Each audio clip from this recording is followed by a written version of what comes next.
E aí a Bíblia diz: conhecei e prossegui em conhecer quem? O Senhor, a Deus. Todos os dias, conhecei e prossegui em conhecer. Cada dia que você conhece, fica mais fácil. Quem aqui é casado há muito tempo, você chega em casa, olhou para sua mulher, você já sabe. Tá bom, tá ruim, tá chateado, tá com dor de cabeça, o menino fizeram bagunça, gastou demais, vai vencer o cartão. Porque à medida que a intimidade vai aumentando, você nem precisa falar mais. Vamos pegar esse texto e vamos olhar primeiro a misericórdia de Deus na conotação para que sejamos salvos. A Bíblia diz que a causa de não sermos consumidos, a causa de não sermos destruídos, está totalmente relacionada à misericórdia de Deus. Porque sem a misericórdia de Deus, nossa destruição, nossa ida para o inferno, seria, na verdade, a única opção por quem somos. Por melhor que sejamos, por mais que tenhamos ou que encontremos em nós inúmeras virtudes, a Bíblia diz que todos pecaram e destituídos estão da glória de Deus.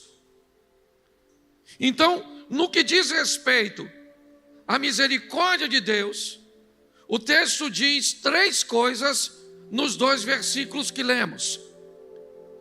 A misericórdia do Senhor é a causa de não sermos consumidos, porque a sua misericórdia não tem fim e ela se renova a cada manhã. Então ela é forte o suficiente para consumir aquilo que nos consumiria.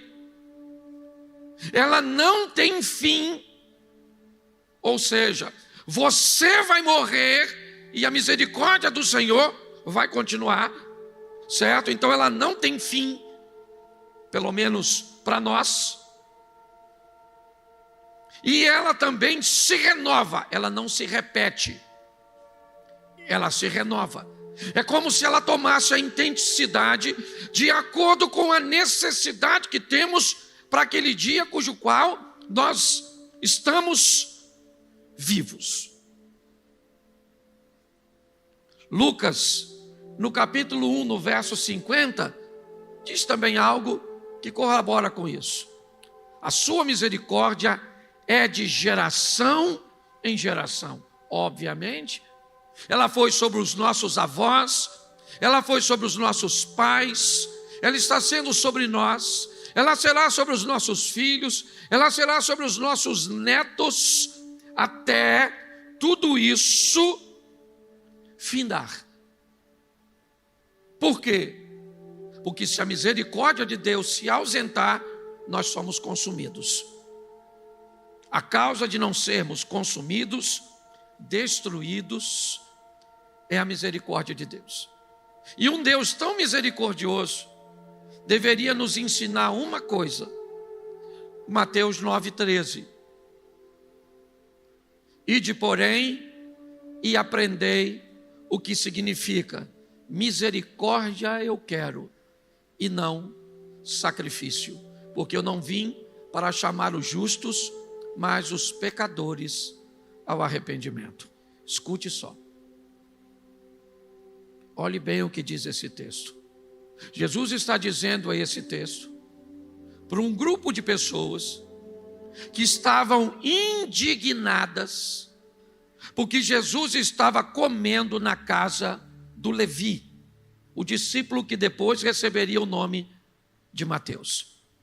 Jesus está dizendo: olha, eu acho melhor vocês voltarem para casa e aprendei o que quer dizer misericórdia, é o que eu quero. O que Jesus está dizendo é o seguinte: vão para casa e descubra que se eu pensasse o que você pensa sobre os outros a respeito de você, você seria consumido. Se vocês acham que eu não deveria estar na casa do Levi, eu quero dizer uma coisa a vocês: Deus não deveria estar na sua casa, na sua vida, para te salvar. Jesus está dizendo: vocês gostam muito de receber a misericórdia de Deus para ser salvo, mas quando chega na hora de replicar isso e desejar que o outro, que não é muito o seu afeto, que não é muito do seu agrado, certo? Também vai ser salvo, isso lhe incomoda. Então nós vimos aqui que no quesito misericórdia, ela se renova a cada manhã, ela não se repete, ela não tem fim, ela é a causa de não sermos consumidos, e ela também é algo que precisa ser aprendido com Deus. Você recebe? Então replica. Só que essa misericórdia, meus irmãos, que nós precisamos todos os dias, que se renova toda manhã, que não tem fim e que precisa ser replicada, é só um modelo de misericórdia. É a misericórdia que diz respeito à nossa salvação. Ela é a única? Não. Tem uma outra misericórdia, que essa misericórdia nós não deveríamos precisar dela com a mesma intensidade que a primeira que eu citei. A próxima misericórdia, ela não é a causa de nós, não sermos consumidos pelo pecado cujo qual está sobre nós. Ela é a misericórdia que nós vamos ter que acionar todas as vezes que fazemos uma besteira. Todas as vezes que fazemos algo errado, nós vamos precisar da misericórdia de alguém, que pode ser revelada na paciência, na tolerância, que pode ser revelada na ajuda, no acolhimento. Mas aí eu pergunto a você: essa misericórdia é a causa de não sermos consumidos? Não. Essa misericórdia não tem fim? Não. Essa misericórdia se renova a cada manhã? Não. Essa é a misericórdia que nós não deveríamos precisar dela. Ela existe, mas não deveria ser acionada, porque ela precisa ser acionada todas as vezes que fazemos algo que não deveria. Será que eu precisaria da misericórdia para manter meu casamento? Sim ou não? Me ajuda aí, prega comigo, arrisca e chuta. Deveríamos precisar da misericórdia, ou vamos precisar dela para manter nosso casamento? Sim ou não? Sim. Mas devemos precisar dela todo dia, toda semana, toda hora, todo mês? Não. Para criar seus filhos aos pés do Senhor, para ensiná-los no caminho certo, você vai precisar da misericórdia do Senhor? Sim ou não? Todos os dias? Não. Todas as horas? Não. Em todas as situações? Não. Essa é uma misericórdia que nós não devemos precisar todo dia. Não deveríamos. Quem precisa dela todo dia vai viver o divórcio ou um casamento desgraçado. Quem precisa dessa misericórdia todo dia para criar seus filhos vai ter filhos desobedientes, rebeldes e distantes. Quem precisa da misericórdia de Deus todos os dias para ganhar dinheiro está perdido. Você precisa da misericórdia de Deus para ganhar dinheiro, sim ou não? Sim ou não? Claro. Mas todo dia? Toda hora? Em todas as situações? Não. Você precisa da misericórdia de Deus para escolher suas amizades? Sim ou não? Mas para todas elas? Não. A misericórdia, eu estou cansado de ver gente que para tudo precisa da misericórdia de Deus.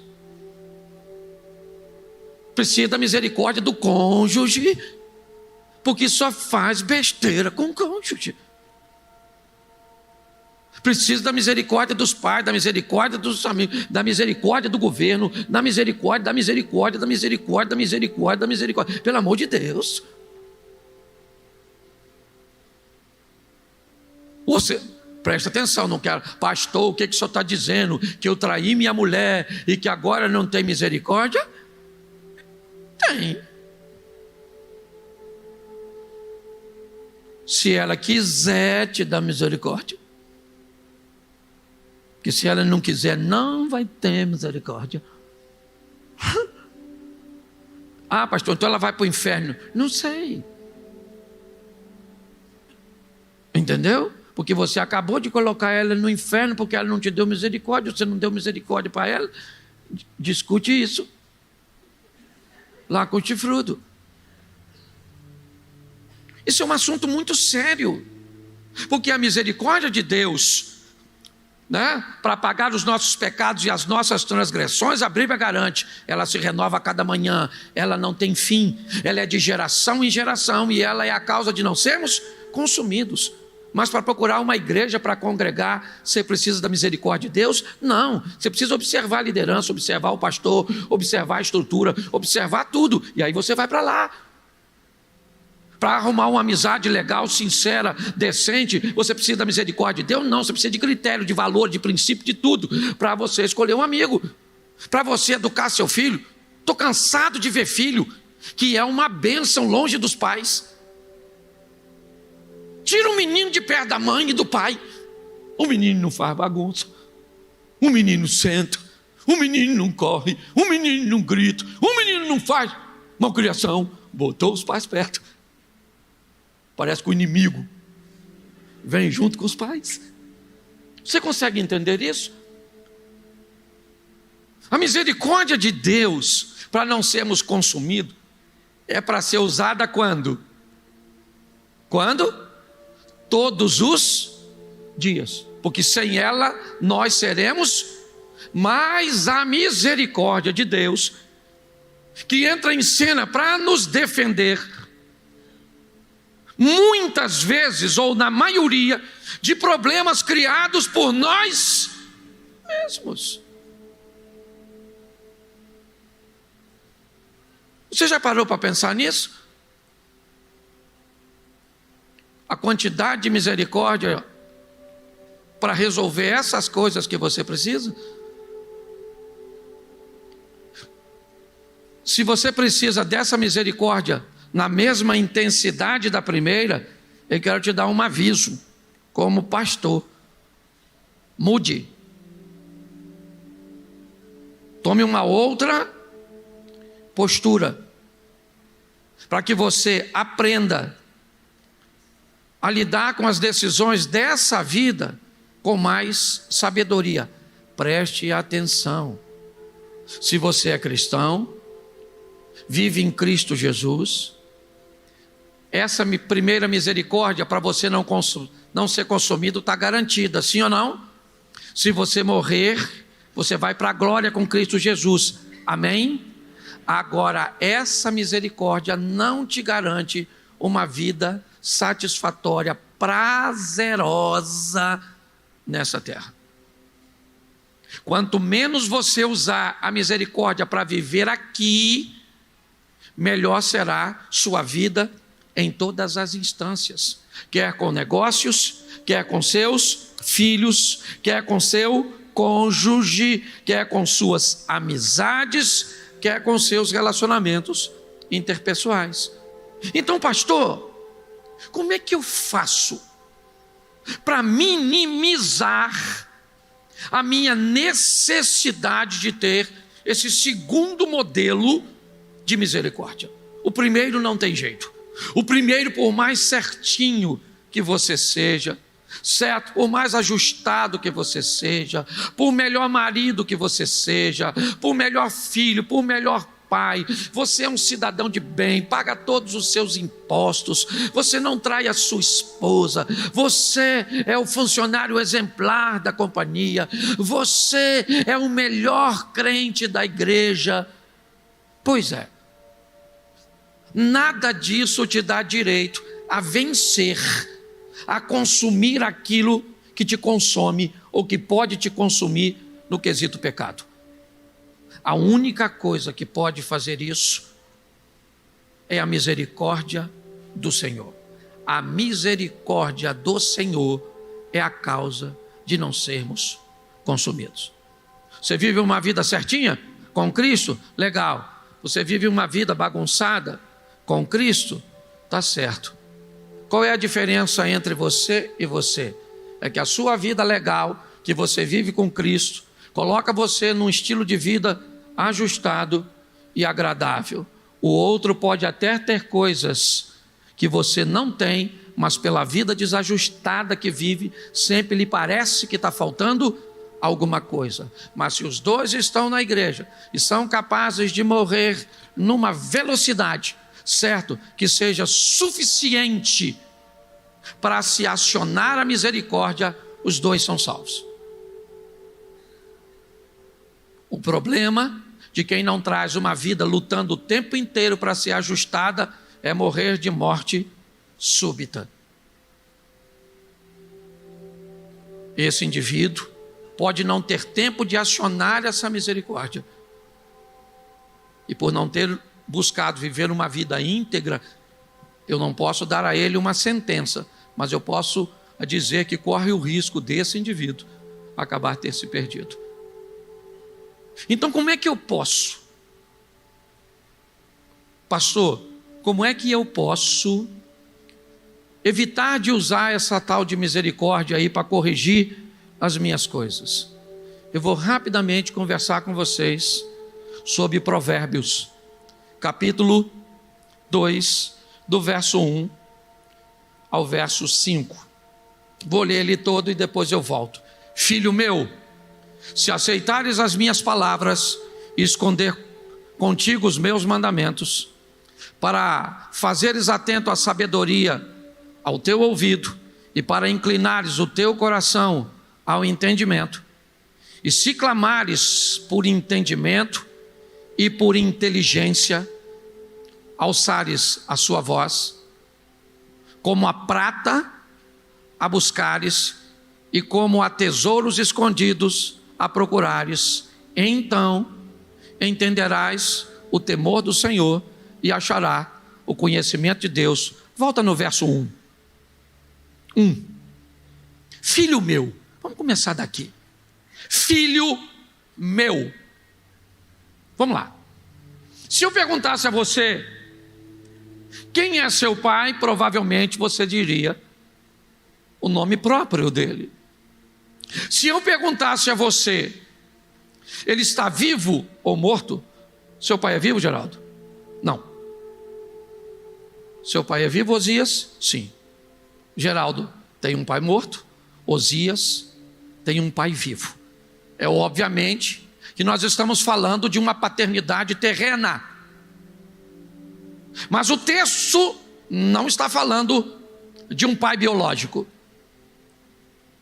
O texto está dando ao ouvinte a informação de que ele é filho.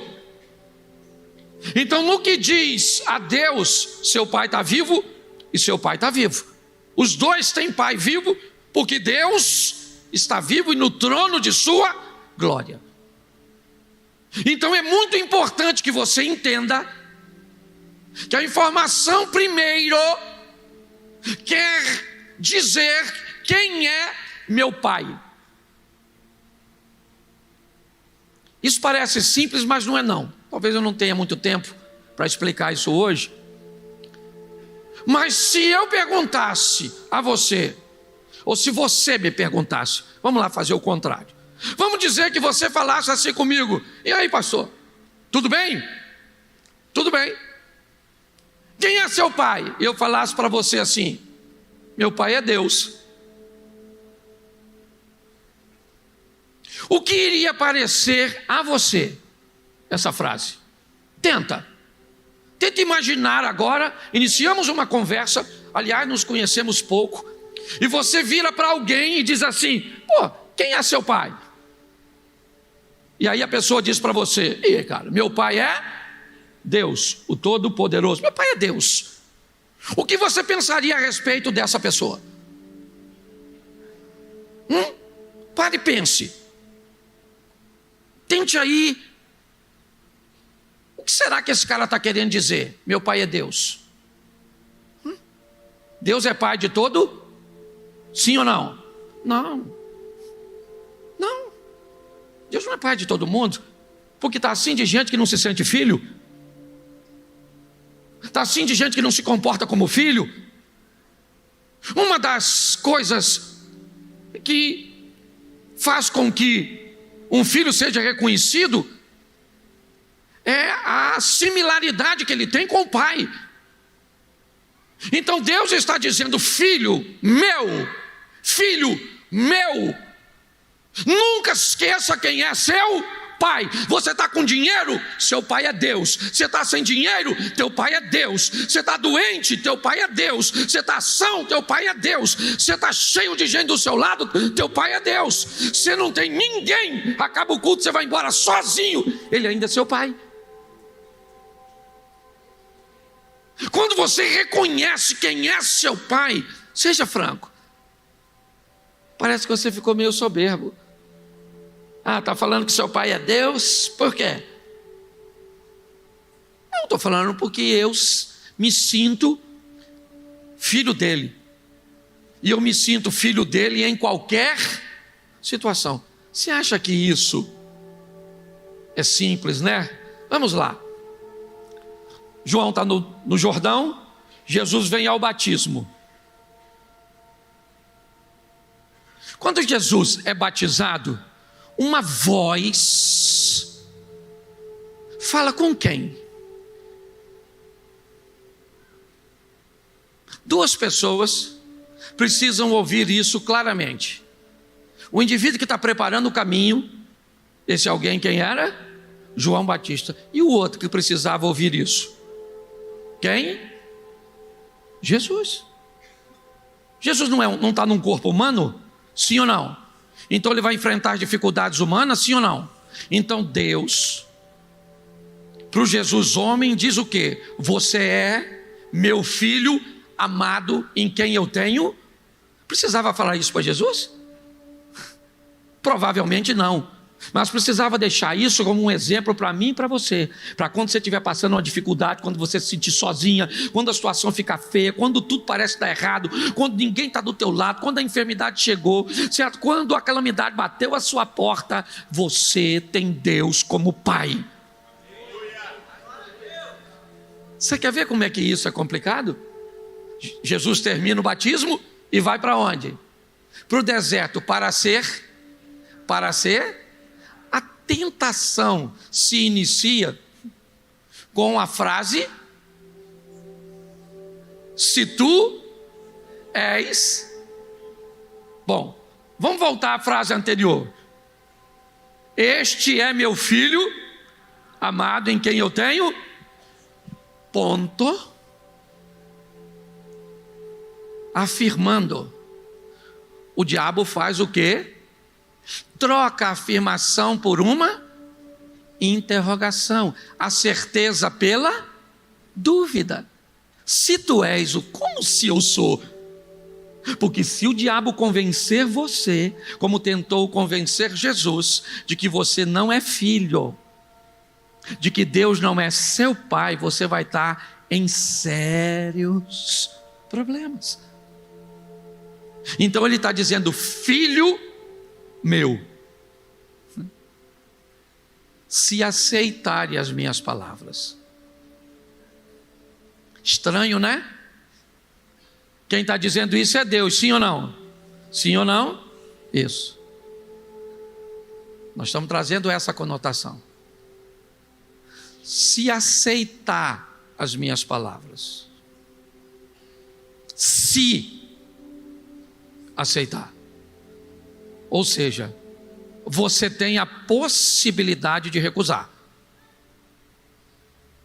Se você aceitar as minhas palavras, tá certo? Nem tudo aquilo que os nossos pais, nem tudo aquilo que as pessoas com muito mais experiência nos diz, que se nós evitarmos, vamos evitar uma série de problemas, vamos evitar uma série de transtornos, nós nem sempre estamos dispostos a aceitar. Deus poderia nos obrigar, mas não é assim que funciona. Ele diz: meu filho, se você aceitar as minhas palavras e esconder contigo os meus mandamentos. Olha só, a palavra você aceita, os mandamentos você esconde. Os mandamentos, as minhas palavras e meus mandamentos. Primeira pessoa. Deus está dizendo: se você, certo, aceitar as minhas palavras e esconder os meus mandamentos. Você só usa essa expressão esconder normalmente sobre duas situações. Você só esconde normalmente duas coisas. Para você esconder algo, uma, ele é muito valioso. Duas, ele é muito vergonhoso. Para você esconder alguma coisa, ou é muito dinheiro, ou é algo de muito valor, ou é algo de muita responsabilidade, que tem valor para você, é uma foto, é um objeto, é alguma coisa que ela é valiosíssima.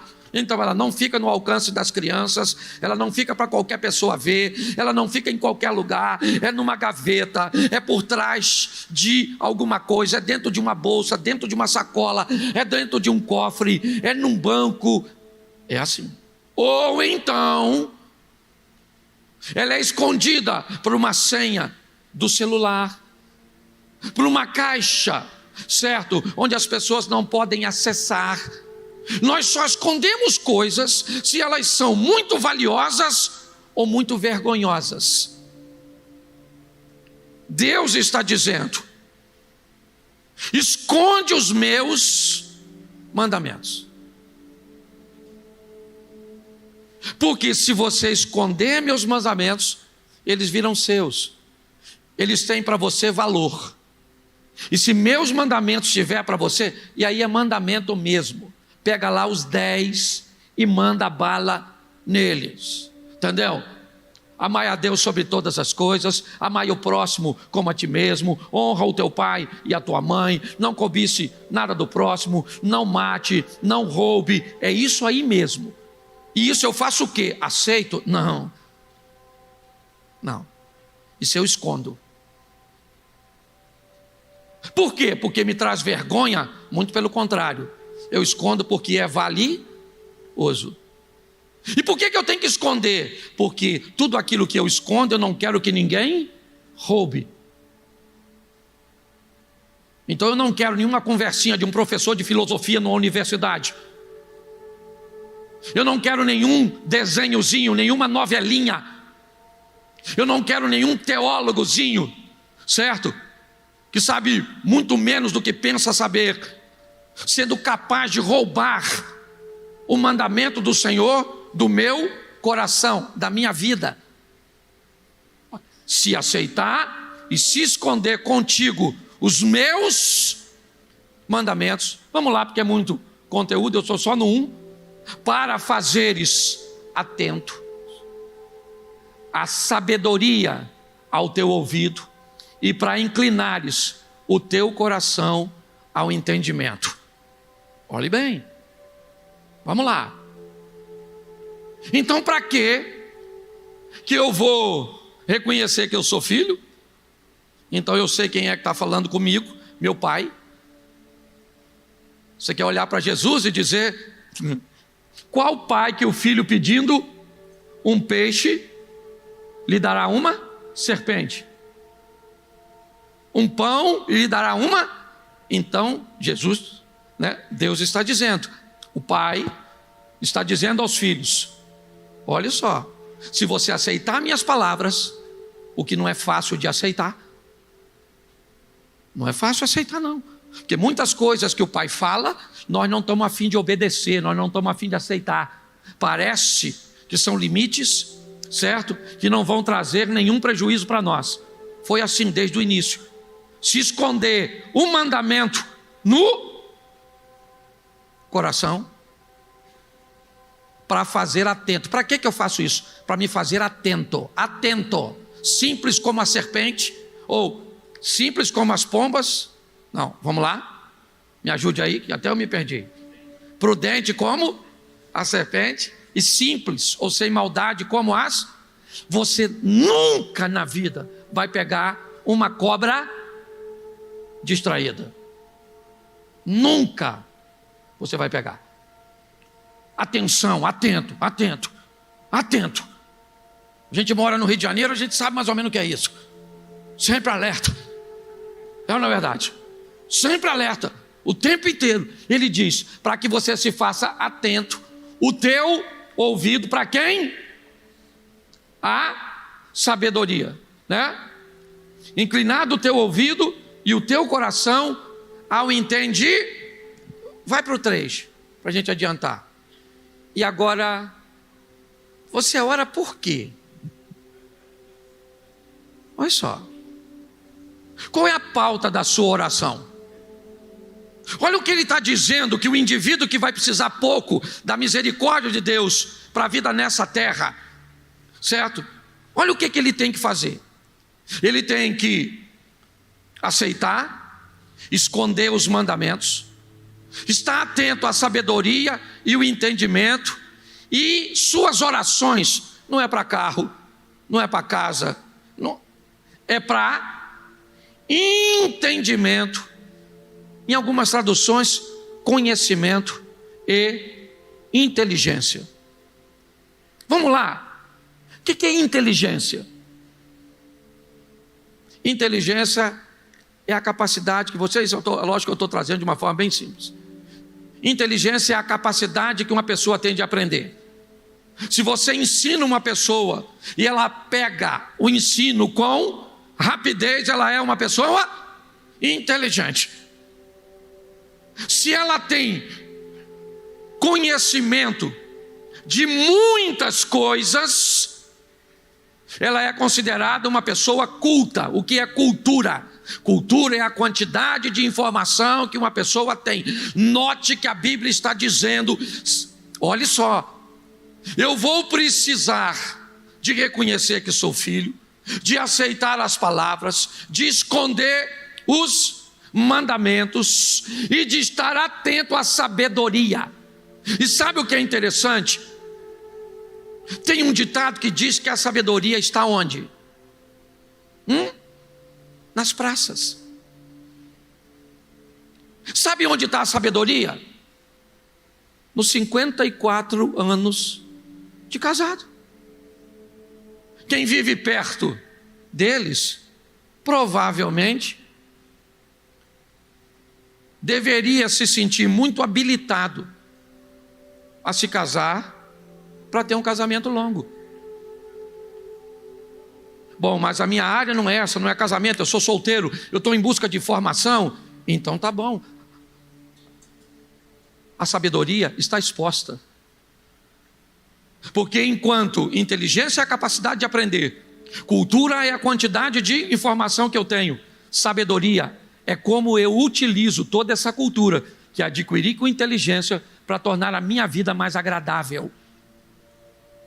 Por isso que o sábio tem uma boa vida e o tolo tem uma vida ruim.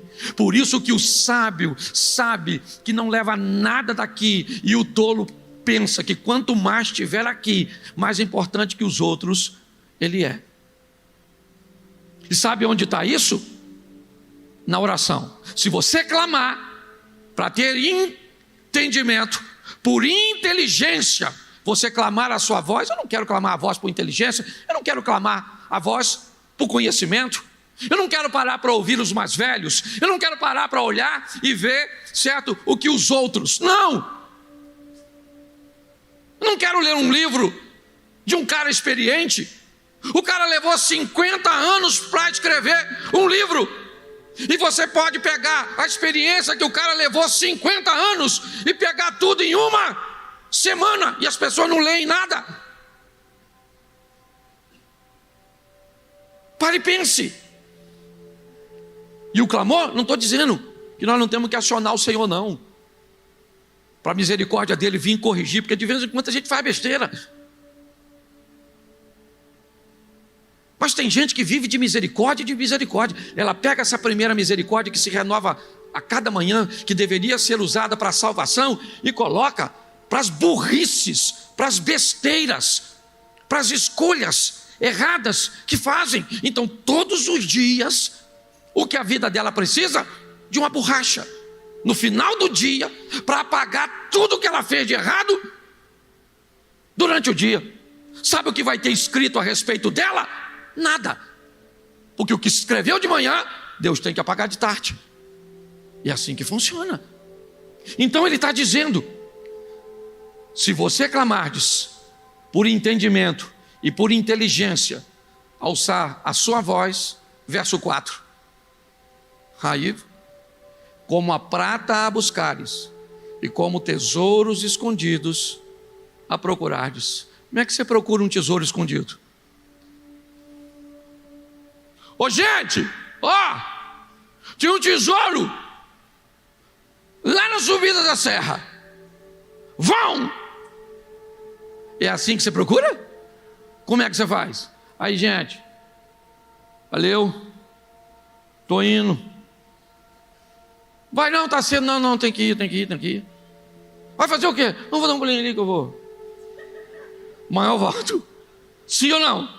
Se o que está escondido é um tesouro, você vai sair falando que lá tem tesouro? Não. Mas pastor, isso não é egoísmo? Fica tranquilo, porque lá tem tesouro para todo mundo. Você só tem que achar o lugar que ele está. Entendeu? Você não pode pegar meu tesouro, eu não posso pegar o seu. Você é que pode não ir buscar e ter uma vida medíocre, uma vida dolorosa. Certo? Ele está dizendo: como a prata a buscares, certo? E como tesouros escondidos a procurardes. O último versículo. Então, você vai entender o quê? O que você vai entender? O temor do... E acharás... Deixa eu falar uma coisa para você. O cara que encontra aquilo ali, ele vai bem em todas as áreas da sua vida.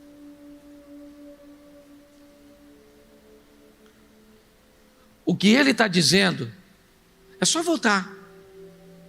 Volta o texto para mim, por favor, que eu estou terminando. Ainda tem 20 minutos. Volta no verso 1 para me fazer um. Diga assim: eu sou filho. Nem sempre gosto das palavras de Deus. Fala. Verdade, ou não é? Às vezes você está olhando no WhatsApp assim, ó. Alguém fez uma fofoca. Dá uma vontade de dar um... Só assim uma incrementada. E aí Deus fala: você não é fofoqueiro. Você fala: eu sou. Sou assim, eu sou que eu não sabe. Sou. Certo?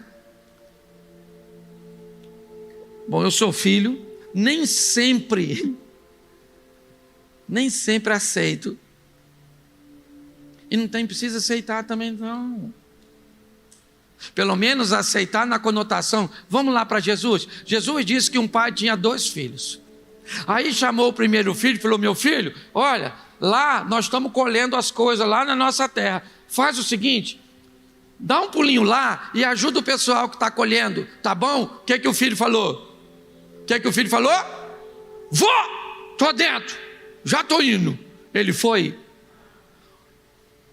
O pai chamou o outro e falou: meu filho, ó, os trabalhadores estão trabalhando lá, faz o seguinte, dá um pulinho lá e ajuda os outros.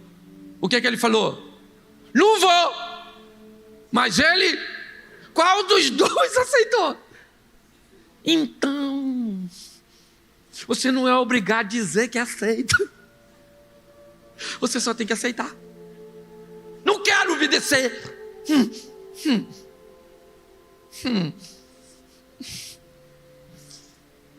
Tá bom, ou vou.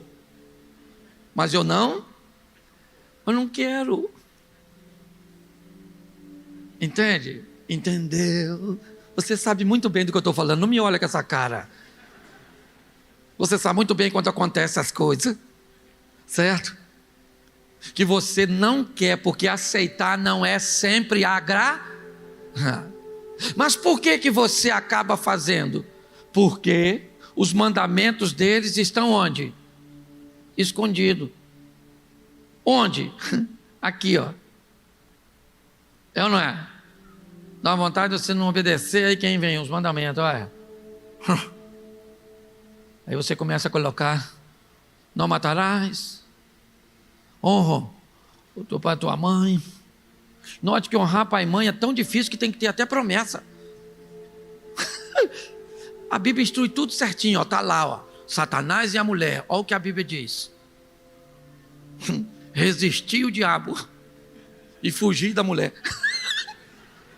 Olha o que a Bíblia está dizendo. Pensa num bicho perigoso. Mulher, é ou não é verdade? É mais perigoso que o diabo. As mulheres estão rindo dela mesmo, legal. Foi só para... Você consegue entender? Está lá, ó. Esconde contigo, está escondido. Por que eu obedeço? Porque tem algo que está dentro de mim. Às vezes eu nem estou afim de obedecer, mas eu obedeço porque está dentro de mim. Deus colocou. E Deus vai ser honrado por aquilo que está dentro de mim, porque está escondido, ninguém está vendo. Não é se você está afim ou não. É se Deus está escondido dentro de você na palavra dele. É se a palavra dele está lá dentro. Sua mulher não está, seu pastor não está, seu patrão não está, seu pai não está, não tem ninguém lá. Quem tem é Deus, porque ele é seu pai. Está escondido dentro de você. Posso ouvir um amém? Amém. E voltei até a pregar tudo de novo, porque o tempo estava sobrando. E para caçar o que? Sabedoria. Sabedoria. Sabedoria tem a ver com qualidade de... Todas as vezes que você vê um sábio, o cara vive bem. Se ele tem muito, ele vive bem. Se ele vive pouco, ele vive bem. Tem sábio vivendo com pouco, tem sábio vivendo com muito. Tem tolo vivendo com pouco e tem tolo vivendo com muito. O sábio, certo? Com pouco ele é feliz, sim ou não? E o sábio com muito, ele vive feliz, sim ou não? O tolo com pouco vive ruim, sim ou não? E o tolo com muito também vive ruim. Coração sábio, atento, certo? Para aprender sobre último versículo. Agora é para terminar mesmo. Então entenderás o temor, e o temor do Senhor é o princípio da sabedoria. Está lá na Bíblia. E você vai achar o conhecimento de quê? De como ganhar dinheiro, Silvio Santos. Em como fazer 10 milhões num curso do coach. Em como ter o conhecimento de... E aí a Bíblia diz: conhecei e prossegui em conhecer quem? O Senhor, a Deus. Todos os dias, ó, conhecei e prossegui em conhecer. Cada dia que você conhece, fica mais fácil. Quem aqui é casado há muito tempo, você chega em casa, olhou para sua mulher, você já sabe. Tá bom, tá ruim, tá chateado, tá com dor de cabeça.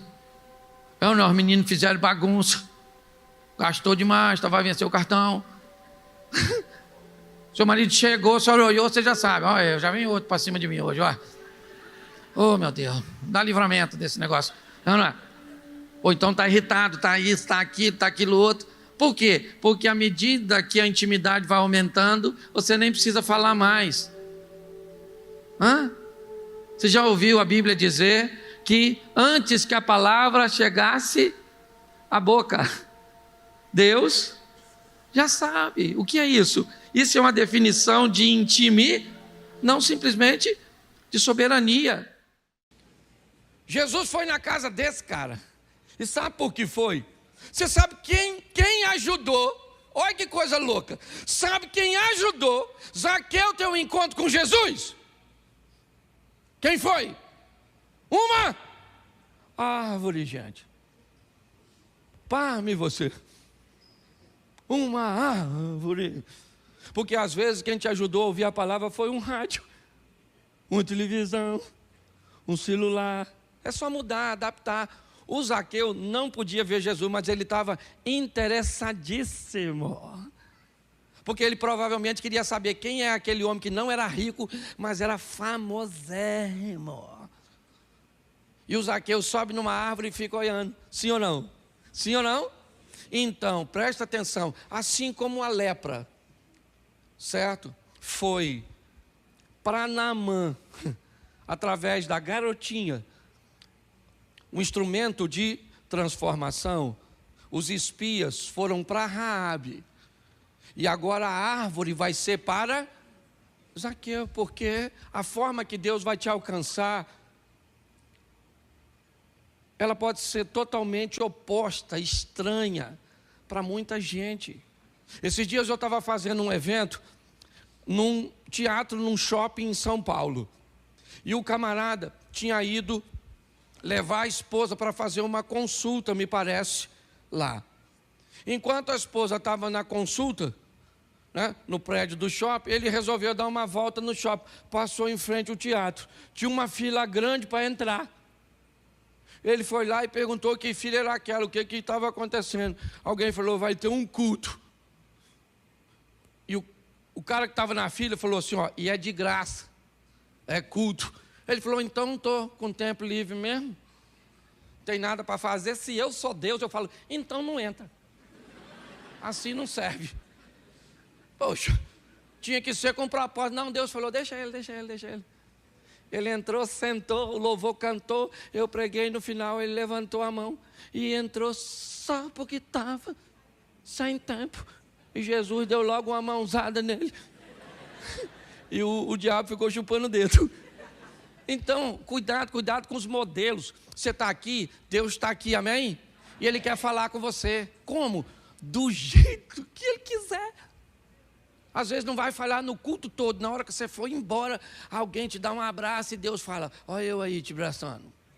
E eu preguei aqui, o louvor cantou, todo mundo fez isso. E você nem escutou nada. Aí lá fora, num bracinho, você fala, nossa, eu já amei esse culto. Aí eu te pergunto, o que você mais gostou? A palavra? Eu falo, não, um abraço. De quem? Eu falo, não sei nem de quem é. De um desconhecido. Porque ele fala com você do jeito que ele... Aqui, ele usa uma árvore para dar condições ao pequenino Zaqueu de enxergar Jesus. E Jesus diz para ele, hoje me convém ir para a sua... Olha Jesus indo para casa. Olha que maravilha. Sempre casa. A casa da Raabe, a casa do... né? Na casa do Naamã e agora na casa do... Isso aí, já vai ser na sua casa, quer ver? Mas a próxima história, e eu termino com ela, é o verso 35. E ele é bem diferente dos anteriores, porque agora é um problemão. Bota o 35, por favor. Estando ele ainda falando, chegaram alguns do principal da sinagoga, a quem disseram, tua filha está morta. Bom, agora não tem mais um demônio. Agora não tem mais uma doença. Agora não tem mais nada. Porque tem um defunto. É isso que tem agora. Agora tem um defunto. E quem é o defunto? É um homem? Não. O defunto é uma mulher? Não. O defunto é uma menina. Isso. Uma garota. Eu não posso te precisar a idade dela, mas uma menina, né? Aqui, 12 anos. 12 anos de idade. Vamos embora. Está lá a menina mortinha. O pai dela, ele vai buscar ajuda. Ele também provavelmente já tentou. Ele é um sacerdote, certo? Ele é um cara religioso. Ele tentou tudo o que podia, através dos sacrifícios, das orações, mas nada resolveu. Mas agora ele vai procurar alguém. Mas não é fácil, nem para Jesus, nem para ele. Primeiro porque ele está preso à religião dele. É a história de um católico quando quer se tornar evangélico. É a história de um evangélico quando quer se tornar espírita. É um espírita quando quer se tornar um evangélico. É complicado. Tem uma história familiar. Sua avó sempre serviu a Maria, acreditou que ela era uma mediadora, e agora você vem com essa conversa de esquecer tudo que sua família aprendeu para ir atrás de Jesus, e pior, muito mais do que de Jesus, por detrás de um povo que fala em nome dele, mas que muitas vezes não tem educação ou maturidade, e às vezes não sabe expor uma transição que fosse correta e de uma maneira adequada. Não é fácil para Jairo abrir mão de seu cargo da sinagoga, de seu prestígio, e agora ir lá atrás daquele camarada, onde toda a turma e seus correligionários diz que Jesus só tem poder por causa de demônios. E também não é fácil para Jesus entrar na casa de um camarada como Jairo, levar seus discípulos consigo. Eles não estão a fim de ir. E o que tem lá? Uma menina morta. Pô, Jesus, se tivesse um demônio, nós temos o exemplo do gadareno. Se tivéssemos um demônio, uma doença, nós até entendemos. Mas agora a menina já morreu. Vamos voltar para Davi? Por que você parou de chorar, Davi? Por seu filho que está morto? Porque enquanto ele estava vivo, eu chorava e jejuava e orava. Mas agora que ele está morto, eu não tenho mais o que fazer. É isso que Davi disse, sabe? Jesus é descendente de Davi, mas a diferença entre Jesus e Davi é que Davi não pode fazer nada no que diz respeito à morte, mas Jesus pode, porque ele pode entrar com providência no impossível, no que ninguém pode fazer. Quando os homens falam, eles estão certos. Não incomode mais o mestre. Ô Jairo, deixa Jesus para lá, cara. Aliás, se você não sabe, Jesus não estava nem muito longe de sua casa quando isso aconteceu. Ele havia acabado de descer de volta do demônio que libertou lá, e está descendo, provavelmente já em Cafarnaum. Assim que saísse da água com um barquinho, logo à frente, talvez 150, 200 metros, estaria a casa da sogra dele. Se você for mais um pouquinho, talvez menos de 100, 150 metros, estava a sinagoga de Jairo. Talvez ele morasse um pouco depois, a casa dele não tem como saber onde era, mas é importante nós entendermos isso. Quando nós estamos olhando, o que eles estão dizendo quando nós lemos essa passagem, qual é a distância que você imaginou? Que às vezes a gente imagina que ele estava indo daqui, certo? Lá para Santo Antônio, lá para... Não era tão longe assim não. Quando você vai conhecer a história de Israel, você vai descobrir que ela passa num espaço muito pequeno. As cidades eram muito pequenas, e a distância entre elas também. Para fazer uma comparação aqui, para ficar mais fácil, se você já foi, por exemplo, a Gramado, entender o que é Gramado e Canela, duas cidades tão próximas. Só para você entender. O que eles estão dizendo é: ô Jairo, não incomoda mais ele, porque se você liberar ele agora, daqui a 10 minutos, ele já está em casa. E Jesus olhou para Jairo e disse: Jairo, não temas, crê somente, eu ainda vou na sua casa. Eu não quero saber o que as pessoas estão falando da situação que você está enfrentando. Não quero saber o que as pessoas estão falando do seu casamento, dos seus filhos, da sua empresa, da sua situação financeira, das outras vezes que você tentou ser crente. Não quero saber, Jairo. Eu vou na sua casa. Você não me chamou para ir? Eu só não vou se você não quiser. Porque Jairo poderia dizer: Jesus, acabou. Não precisa ir na minha casa, minha garota já morreu. E você viu aqui que uma das coisas que precisamos, deixa eu usar a mensagem anterior, é respeitar a decisão dos outros. Vai, vende o que tu tens, dá aos pobres. Ele disse: não estou afim. Jesus disse: beleza, vive a tua vida, que eu vivo a minha.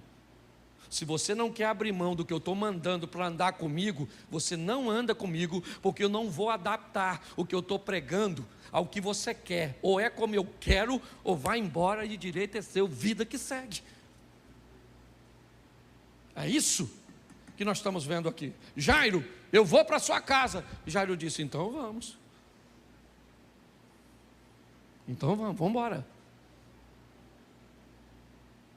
E quando Jesus chega na casa de Jairo, não é uma menina doente, esse é o estágio anterior. Não existe um demônio na menina. O problema dela não é esse. Ela simplesmente está morta. E é isso. Para qualquer um ela estaria morta. E não há mentira no Evangelho. Ela está sem vida. É isso. Porém, quando Jesus diz: ela apenas dorme, ele tem um problema para sustentar isso. Porque alguém poderia dizer o seguinte: se ela está morta, mano, você pensa que nós não sabemos nada sobre a morte? Ela só está dormindo? Então vamos lá, nós já checamos os sinais vitais dela. Não há mais batimento cardíaco, não há mais pulsação, não há mais. Nós já examinamos esta menina e ela realmente está morta. Para qualquer um, menos para ele. Ele poderia dizer: sobre a morte, vocês sabem muita coisa, porém eu sei sobre a vida. Vamos lá dar uma olhadinha. Mas por favor, Jairo, remova todos os incrédulos, tire daqui todas as pessoas que não têm comprometimento. Ninguém vai ver o acontecido. Preste atenção. Ninguém vai participar disso, a não ser quem acredita. Pega Pedro, Tiago e João, leva e chama o pai e a mãe da menina. A menina está lá mortinha. Eu não sei, e não vou precisar aqui agora, com o histórico bíblico, se eles já tinham visto isso. Eu sei que Jesus não levou Judas. Eu sei que Jesus não levou Tomé. Se tinha uma coisa que ele sabia, quem levava consigo em determinados momentos. No momento em que era importante ter Judas por perto, ele manteve Judas por perto. Aliás, um dos mais próximos. E diz: levanta, meu filho, e vai fazer aquilo que tu tens a fazer. Olha só, sabia que posicionar as pessoas no momento certo. E agora, o que ele faz? Livre dos incrédulos, ele olha para uma menina que está morta para todo mundo, menos para ele. Menos para ele. Porque às vezes situações vão estar realmente totalmente destruídas e sem vida. Tem casamentos que a minha vontade é falar: cara, acabou. Tem situações financeiras que a minha vontade é falar: acabou. Eu estou ajudando agora um rapaz de um ministério, que a minha vontade é dizer para ele: acabou seu ministério, acabou. Acabou, já era, cara. Você não recupera nunca mais. Quando eu olho para o seu ministério, eu vejo que ele está morto. Quando eu olho para o seu casamento, eu vejo que ele está morto. Quando eu olho para a sua vida, para seus negócios, para a sua vida financeira, o quanto tempo você dormiu e a hora que acordou, agora não tem mais tempo. Só que eu não tenho autoridade para falar isso, porque eu não falo de mim mesmo. Eu falo de alguém que é mais poderoso do que eu, como disse João Batista. Aquele cujo qual eu não sou digno nem de desatar as sandálias. Eu queria que você entendesse o que Deus está falando comigo e com você hoje, porque essa palavra também é para mim. Marcos 5. Lugares inacessíveis, ambientes desagradáveis, situações irreversíveis, são lugares que ele frequenta. Eu não sei o que você precisa hoje para a sua vida, para o seu casamento, para a sua família, para os seus negócios. Eu sei que ele não te trouxe aqui à toa. Ele te trouxe aqui para dizer para você: me coloque na sua vida. Ah, o senhor não pode entrar. Não posso, porque você não é gadareno. Eu não posso. Você é Jairo? Então levanta, rompa e quebre paradigmas. E pare de ter medo de perder coisas que são insignificantes, para ganhar coisas que são importantes. Para falar com Jesus, Jairo precisou abrir mão de muita coisa e abriu. Por quê? Porque sua filha era mais importante. Defina o que é prioridade. Defina o que é prioridade para você e haja. Foi isso que aquela mulher fez e ficou curada de algo que ninguém poderia curar.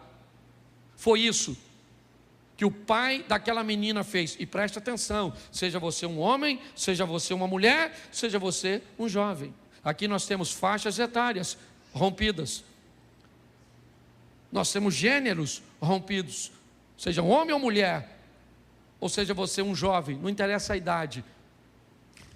Você viu uma estatística aqui que eu fiquei abismado. Nunca imaginei. Eu estava conversando com o pastor Eduardo, e aí eu fui e falei com ele: cara, o índice de transformação que nós estamos vendo na igreja está baixo demais. Nós estamos investindo muito para pouco retorno de transformação. E ele me disse: pastor Cláudio, uma pesquisa comprovou que o nível de conversão de 3, eu não vou lembrar 100% agora, de 3 a 5 anos, é uma faixa de 2 ou 3%. De 5 a 16 anos, é 80%. De 17 a um pouquinho mais aí dos 20, são 10%. E depois dos 29 anos, 5% das pessoas se convertem. Quando nós olhamos para a transformação das pessoas, às vezes descobrimos, e ele disse algo muito legal: uma igreja que trabalha com restauração, com recomeço, é muito joia.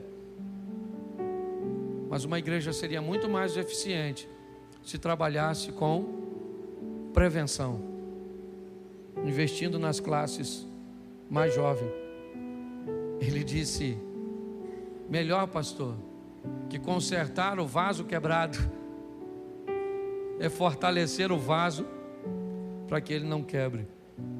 Que possamos sair daqui nessa noite entendendo que é melhor não criar missões impossíveis na nossa vida, entendendo que Ele é Senhor, Salvador, Ele pode fazer. Ninguém quer entrar na sua vida, Ele quer. Suas situações são desagradáveis, Ele entra com você. Certos lugares são proibidos, lugares que ninguém quer, deseja estar, Ele quer. Mas você pode suavizar muito sua vida, evitando esse tipo de coisas. Vamos sair daqui para vivermos uma vida extraordinária. Se você pode ir, vá. Se você pode fazer, faça. Porque o que você não puder fazer, fique tranquilo, Ele vai entrar com providência a seu respeito. Agora, pessoas que me parecem que são especialistas em deixar coisas fáceis ficarem difíceis, fazerem com que coisas difíceis se tornem impossíveis, e aí pedem ajuda. A tempestade está vindo. Pedro era experiente. Para que esperar ela chegar? tentaram dominar o barco, tentaram controlar a situação. E quando eles viram que não dava, Jesus estava lá. Quando? Quando a tempestade estava vindo. Quando é que Jesus estava lá? Quando a tempestade começou. Quando é que Jesus estava lá? Quando a tempestade começou a se tornar incontrolável. E quando é que eles acordaram Jesus? Quando acharam que iam afundar. Pare para pensar. Parece que isso se repete hoje. É uma doença simples que nós deixamos ficar incurável para procurar. É uma crise simples que nós deixamos ficar impossíveis. Feridas extraordinárias, profundas. Vamos agir da forma certa para vermos, observarmos como a nossa vida vai mudar. E não tenha medo não. Sua situação é desagradável, Ele quer ir. Ninguém quer ir lá, Ele quer ir. Ninguém quer estar com você, Ele quer estar.